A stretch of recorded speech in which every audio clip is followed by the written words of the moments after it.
saco de papel, ¿no es cierto? Entonces queremos pues mostrar estos trabajos porque son también un poco la iniciativa de jóvenes que prácticamente están como en su primera fase, digamos, de realización. Son personas que están en la Facultad de Comunicación Social pues, en Antioquia, y que con un esfuerzo importante, pues con una gran iniciativa, han logrado pues como hacer ese tipo de producción. Entonces, un poco de manera panorámica, lo que es un poco de los temas de ecología, podríamos decir que son 5 momentos. Pues, es decir, el momento de agrupar, ya no van a tener un marcador, hay 5 momentos. Hay un momento que podríamos decir, en esa perspectiva pues como historiográfica del cine colombiano, hay un momento que es como el momento del cine silente. El momento del cine silente prácticamente comprende desde comienzos del siglo, desde 1899, hasta aproximadamente los años 30. Y en ese periodo silente hay como unas características. Esas características de ese periodo del cine silente es que hay una gran presencia de personajes extranjeros en los temas referidos a la producción. Ejemplo, los primeros personajes que llegaron pues a Colombia fueron los hermanos Guidoménico. Ellos llegaron en una ruta que fue, digamos, por Barranquilla, en un proceso básicamente de expansión cinematográfica en términos de la divulgación. Entonces llegaron a Barranquilla, en ese momento pues un puerto esencial en Colombia, bajaron por el Magdalena y estando en Bogotá crearon el Teatro Faenza. El Teatro Faenza, que fue un teatro que afortunadamente pues hace un poco más de una década se logró rescatar, porque era un teatro patrimonial que en algún momento dado iba pues como casi que para un proceso de demolición, y un esfuerzo importante se logró rescatar. Entonces los hermanos Guidoménico activan el sistema de divulgación por cuanto, digamos en términos de todo lo que fue esa divulgación del cine en una primera fase, del cine norteamericano, de cierto cine europeo, lo que se promulgó mucho fue, digamos, el cine cómico, pues porque el cine era silente. Ellos también hacen, digamos, la primera película del cine colombiano, que es una película pues muy interesante y que ya de alguna manera da cuenta del conflicto, que esa película fue El crimen de las dos hachas. Es una película pues, digamos, increíblemente contrastada e interesante, porque ustedes saben que nuestro país venía del conflicto bélico de la Guerra de los 1000 días. Rafael Uribe hacen un pacto de paz, luego viene el tema de que Colombia entrega a Panamá, y un 14 de octubre del año de 1914 es asesinado Rafael Uribe justamente en el Capitolio Nacional. Él es asesinado por 2 artesanos que, según se cuenta pues la leyenda, fueron pues asusados por la iglesia, y fue un crimen pues que tuvo casi características cinematográficas. Pero lo curioso del tema es que al año los Guidoménico toman estos 2 artesanos y los colocan como actores de la película. Entonces es un detalle pues bien particular. Esa película en su momento, El crimen de las dos hachas, fue bastante polémica. Obviamente en ese momento estaba más contrastado el tema de liberales conservadores, y en esa perspectiva, en ese contraste, pues obviamente generó mucha polémica, y de esa película se conservan algunos pequeños fragmentos que dan cuenta de lo que fue ese momento. Esa primera fase estuvo muy dominada por extranjeros, digamos, por ejemplo, ahora se ha hecho un rescate muy especial de una película con un tema también muy asociado a la época, que se llama Garras de Oro, que esa película sí ya pues con un afianzamiento como más deliberado hace un cuestionamiento de lo que fue la venta del Canal de Panamá. Llama la atención de esa película que utilizó, por ejemplo, recursos gráficos de una cierta puesta en escena con animación, y que la película también estaba un poco como en un marco de leyenda. Un investigador de la Universidad del Valle logró rastrear un poco como la ruta de esa película y encontró datos muy curiosos, como que esa película fue, por ejemplo, prohibida por el Departamento de Estado.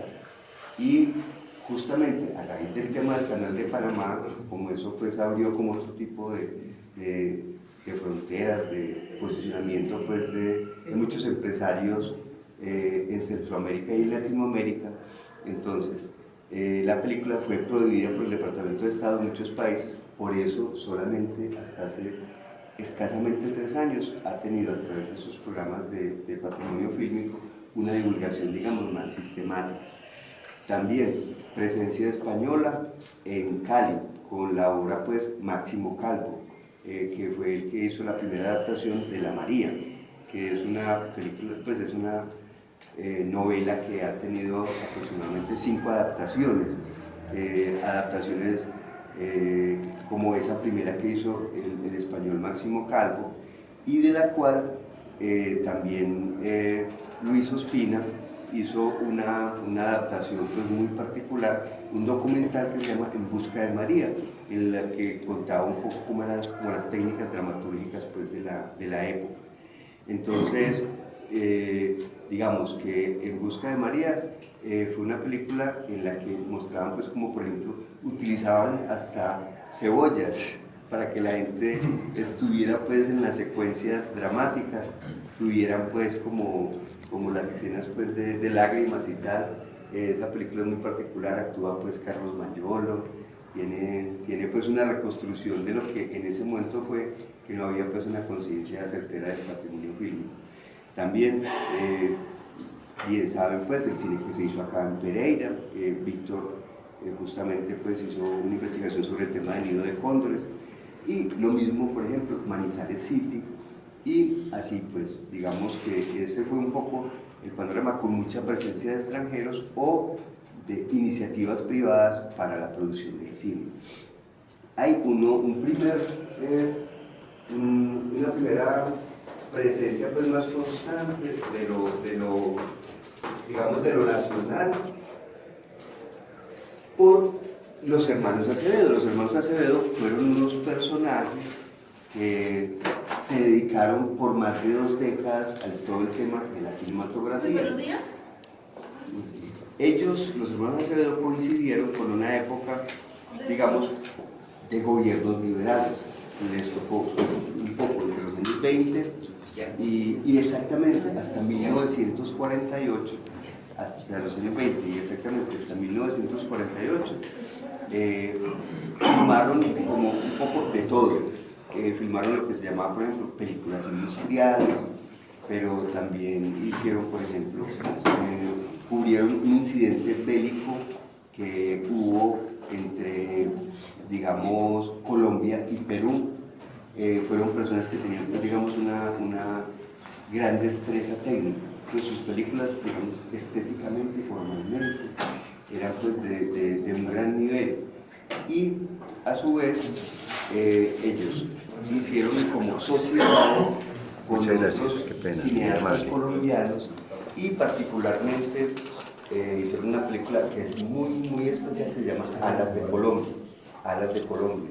El día de ayer, por ejemplo, ya refería que ellos también se asociaron en el caso de Antioquia con Gonzalo Mejía, y que Gonzalo Mejía de alguna manera quería pues tener una experiencia cinematográfica en Antioquia, y en esa sociedad es donde surge Bajo el Cielo Antioqueño. Ellos también, digamos, para una investigadora, una persona pues, que se interesa en esa época, ellos cubrieron todo lo que fue manifestaciones políticas, todo lo que fue el tema, por ejemplo, Olay Herrera, López Pumarejo, y particularmente tuvieron una relación muy específica con Jorge Eliezer Gaitán, en la medida en que Gaitán en los años 30 fue ministro de Educación, venía de Italia y tenía como ese conocimiento pues, de todo lo que era un poco pues, el manejo de los medios de comunicación, y obviamente pues en este caso del cine. Entonces hago este detalle porque esencialmente, digamos que en esa época de cuando sucede el magnicidio, el 9 de abril del 48, ellos literalmente se retiran, digamos, de la escena cinematográfica. Incluso hay un texto muy especial que tiene la Fundación Patrimonio Fílmico, en el cual se cuenta que él se fue a la selva, literalmente se fue a la selva, y estas películas de los Acevedo las realmente estuvieron por mucho tiempo en una bodega, y digamos que gracias a eso en los años 60, la Fundación Exxon creó la Fundación Patrimonio Fílmico Colombiano. La creó como una manera pues de preservar ese patrimonio que hasta ese momento no se había sistematizado en Colombia, porque casi que esos procesos restaurativos han sido más, digamos, a partir de los 80 y los 90. Ustedes saben que el cine tiene que ser conservado, digamos, casi que en cavas o en sistemas de refrigeración muy especiales, porque el cine trabaja con un material que son haluros de plata, que son, digamos, altamente combustibles. Entonces, se han dado muchos casos, muchas situaciones, digamos, en diferentes partes del mundo. Por ejemplo, un caso particular es el de la Cinemateca en México, que la Cinemateca en México prácticamente se perdió gran parte del patrimonio fílmico mexicano por la incineración pues, de esa cinemateca. Ustedes ven también en la película de Tornatore, en Cinema Paradiso, que hay un referente también muy específico al incendio pues, de esa sala de cine. Entonces, evidentemente, para una persona que quiera acercarse a eso, ya les decía, es esa fundación la que ha preservado sus archivos. Obviamente, ahí podríamos tener un primer momento que juega entre los registros documentales, iniciativas de ficción, básicamente adaptación de obras literarias, ¿no es cierto? Y el panorama entre, digamos, ese periodo de la violencia y los 60 es bastante desolado. Yo ayer les contaba, por ejemplo, la historia de esos dos ejemplos en Medellín. Uno fue el caso pues, de Enoch Roldán, que hizo pues, la película El hijo de la choza sobre Marco Fidel Suárez, y uno que también hizo Alas sobre la selva, que fue una película que hace 2 años, pues a raíz de todo este tema de la madre Laura, se volvió pues como a restaurar y a poner pues digamos en circulación. Particularmente pues en Medellín se hizo como una divulgación importante, que fue una película pues que se filmó pues básicamente en Dabeiba, que fue donde ella hizo esa acción. Pero hay una película bien especial de los años 50, que es una película que hizo, digamos, el grupo de Barranquilla, que es La Langosta Azul. Esa es una película que se hizo en el 56, ¿no es cierto? Es una película del 56 que tuvo la presencia de Álvaro Cepeda Zamudio, que tuvo la presencia de García Márquez, de un catalán que estaba pues también como presente acá, Ramón Viñes. Pero Raúl Viñes hacía parte del grupo de Barranquilla, pero el Vinces era el catalán que estuvo más al frente. Obregón también participó. Obregón también. Una langosta. ¿Cómo? Una langosta azul. Ajá. Que es la langosta azul de blanco. Nosotros la imaginamos. Sí, que es una película pues que es muy interesante porque es como la primera visión casi surrealista pues, digamos narrativamente pues en Colombia, que tiene, que también explora el paisaje pues de una manera muy especial, y que también propone unas narrativas digamos originales, auténticas, con mucho acierto. Bueno, disculpe la pregunta. Para más o menos promediar, ¿tienes ya, no es cierto? Sí, los dos corticos. Bueno, entonces yo creo que llegamos básicamente como al tema de los años 60, porque digamos los periodos actuales son más comprendidos, pero en los años 60 se dan dos aspectos, y es como la formación de algunas personas de Colombia en el exterior, particularmente en Francia. Entonces se dan dos tendencias, una tendencia que es Francisco Norden, y otra tendencia que es, digamos, Marta Rodríguez y Jorge Silva. Y ellos como establecen pues como una escuela que es, digamos, la escuela francesa. Entonces, por ejemplo, en el caso de Norden, hace 2 años, por ejemplo, el Festival de Medellín hizo una retrospectiva de la obra de Norden. Por ejemplo, de esta época se conoce mucho, digamos, por ejemplo, Camilo el cura guerrillero, que es como el documental pues, que llama más la atención pues, por el personaje, por el contexto histórico, por lo que pasó, y que él hace como un compendio de testimonios importantes de esa época, ¿no es cierto?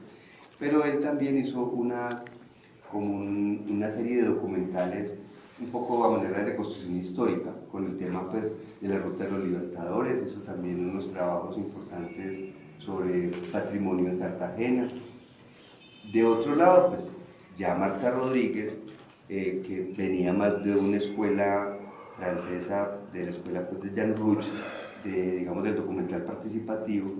Entonces ella particularmente también se formó, digamos, como sociopolíticamente con Camilo Torres, pero empezó a hacer un cine pues más social, en películas como por ejemplo Chircales, en películas como Campesinos, películas muchas veces pues acá censuradas, ¿no es cierto?, en ese momento, pero que como esa espiral de realizaciones llegó como a un punto importante en la escena documental con una película que se llama Nuestra Voz de Tierra, Memoria y Futuro. Nuestra Voz de Tierra, Memoria y Futuro, que en su momento se dice pues, que fue uno de los documentales pues, más importantes de la historia en Colombia, pues, por la inserción con las comunidades, por la manera como ella mostró, es decir, hizo una reconstrucción casi que de la memoria colectiva, por la vivencia que ella tuvo pues, con estas comunidades allí, que es algo que ha tenido una continuidad del tiempo. Ya con el tema de ficción, en los años 60, con el tema de ficción, hubo, digamos, 3 personajes claves. Uno, que fue Arzuaga.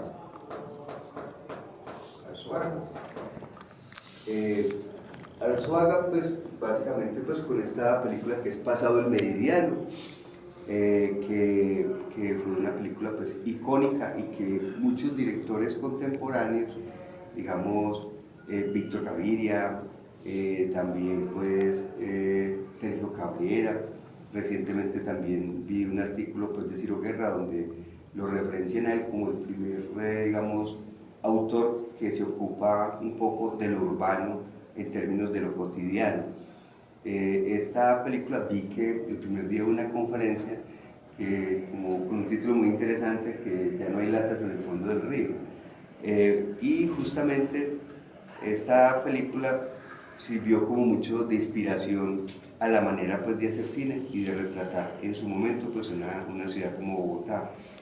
En Medellín hace algunos años, en un evento pequeño que se hizo en Envigado, se les hizo pues como un homenaje pues a estos pioneros, particularmente pues al Suárez. La otra persona fue... Oscar, pero que Arzuaga para mucho, él era un español.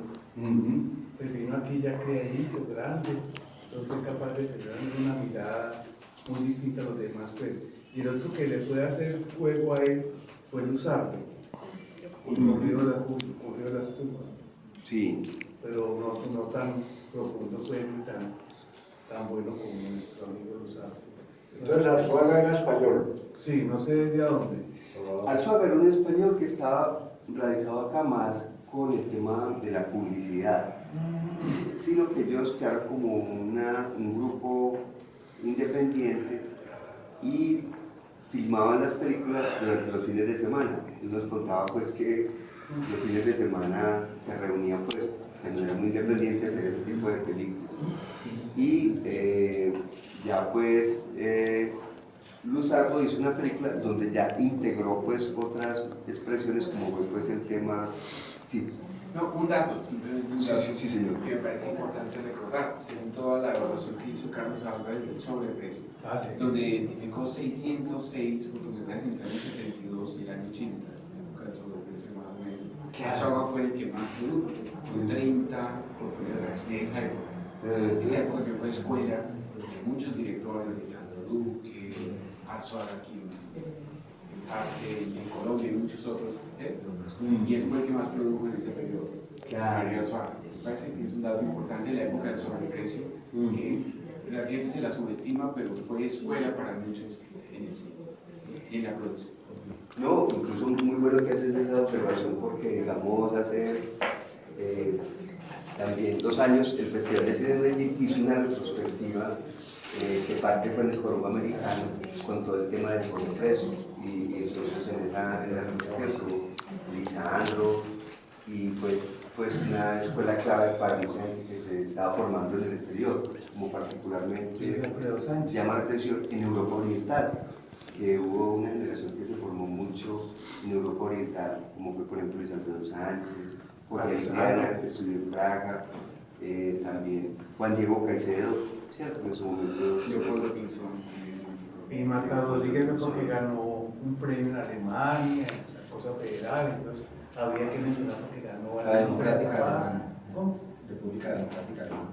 La República Democrática Alemana, de ese tiempo, entonces todos venían, entonces aquí también se habla lo mismo, que hacían películas para festivales, la misma polémica se hacía como se hace ahora, que solamente era porque les gustaba ya ver niños cantando ladrillos, que les gustaba y Chircales fue la que quedó de 5º lugar ahora en la última encuesta que hay sobre el cine colombiano que la convocó Semana, que congregaron a 64 escritores y 10 críticos para ver las mejores películas. Quedó Chircales de 5º. Sí, casi todo el mundo la ve. No, es decir, quedó como la más representativa. Perfecto. Bueno, y Luzardo hizo pues ya también 3 cuentos colombianos, que fue pues ya esa película que ya integró más el tema de la literatura y de los personajes que también venían, digamos, del mundo de la actuación, ya fuera en la radio o ya sea en la televisión, porque pues, saben que la radio en Colombia ha tenido pues una importancia bien especial y viene pues como un posicionamiento muy importante de la escena internacional. Entonces, digamos que en ese ámbito empezó como a dialogar, sobre todo pues en esos comienzos de los 60, un poco el tema de la radio con el cine, con la televisión.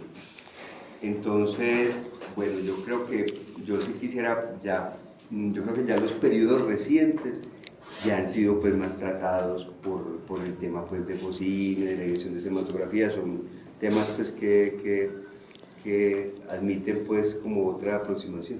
Pero la otra riqueza, por ejemplo, de los altos, de los 3 cuentos colombianos. Sí, señor. El primero era de Juan Hermedio Gallegos, en unos tiempos de una región andina.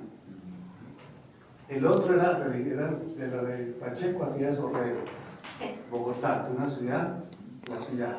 Y la otra, la más maravillosa para mí, que es la primera vez que escucho vallenato, porque era la encargada de la región vallenata. Eran 3 cuentos de 3 geografías regionales, y eso también era muy impactante. Y eran 3 cortos, a la mismo, todo se le congregó ahí.